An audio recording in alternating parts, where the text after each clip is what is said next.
I'm curious as to your take on the undrafted free agent wide receivers that the Browns have on the 53-man rush. Think any of these guys can stick?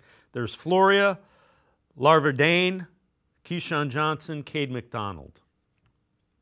The first two have been the ones that stood out to me the most. So Gage Larverdane, and he wears number 84. You've probably seen him on several highlights.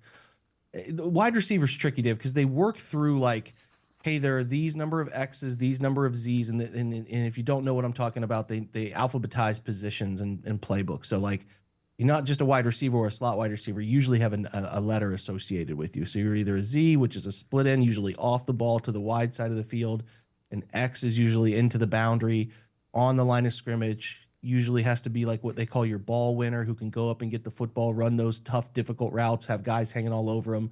Z is a bit more of a twitchier player who can move in motion, do some different things. Then you got a slot. Usually it's either F or we used to call it H back when I was playing. But yeah, so they kind of rotate those guys through and like, hey, you just ran a downfield route. Let's get you out. Let's bring the next guy. So it's hard to be super specific about, hey, this guy's playing with this team consistently, right? So, we can define it. It's pretty obviously Judy and Tillman and Deontay Johnson, Thrash. Those are your four. But there's like a spot here. If you include DeAndre Carter as the fifth guy lock because he's a return specialist for you, then are they keeping six? And if they're keeping six, that's where there's something open here. And then there's also practice squad opportunity. So I think Larverdane has done a nice job. Not an overly big guy, but he's the twitchiest of the group. He's the most consistent route runner of the group, and he can do the most inside and out. Now, he was a Coastal Carolina kid, and then he went to South Carolina for a year. Never big production, but that happens sometimes, and guys can figure out a little bit at the NFL level. He's had a nice camp. He's caught a lot of stuff in his direction. He's made big plays. He's made the little plays.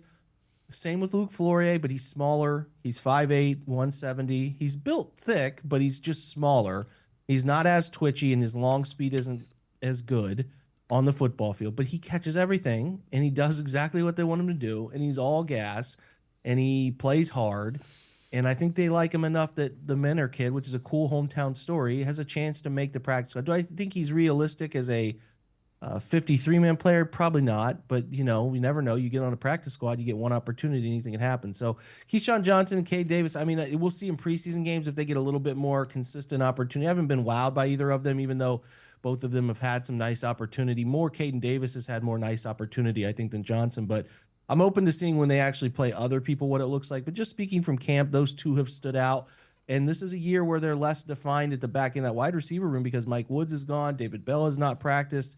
We don't know what that situation looks like. So, yeah, there's a spot to be had there. And then there's obviously a really cool job in the NFL as a practice squad player where you get paid pretty handsomely to stay around town and show up for practices. So, yeah, there's good opportunity for those guys.